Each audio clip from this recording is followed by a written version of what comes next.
The government is now carefully reviewing new fare hike petitions, making sure commuters won't carry too heavy a load, just as President Ferdinand R. Marcos directed. At the same time, the administration is eyeing a proposed 20 peso fuel subsidy for PUV drivers and operators, a move meant to keep rides affordable and ease worries on the road. IBC News correspondent Harley Valbuena has more. Amid fresh fare hike petitions ranging from 2 pesos to 10 pesos due to rising oil prices, college student Lawrence is worried commuting daily to and from school. Mahirap na tumataas yung pamasahe namin kasi minsan kulang na rin sa baon kasi di naman ganun kalaki yung baon namin. The government is now carefully studying petitions to ensure any increase will not heavily burden commuters, in line with the directive of President Ferdinand R. Marcos Jr.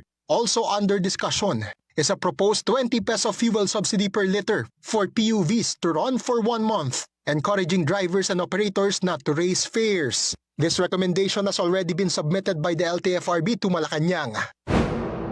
Pag-uusapan po ng Office of the Executive Secretary, DOTR, and Economic Team para po mas magkaroon ng konkreto at detaling resolusyon patungkol po dyan.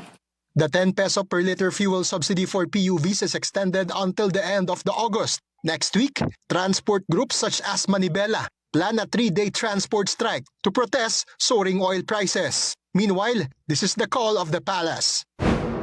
Hindi ito ang sagot sa mga ganitong klaseng issue dahil mas mahihirapan lang din po ang ating mga commuters sa gagawin ganitong klaseng aksyon. Ang nais ng pamahalaan ay pag-uusap, negosasyon.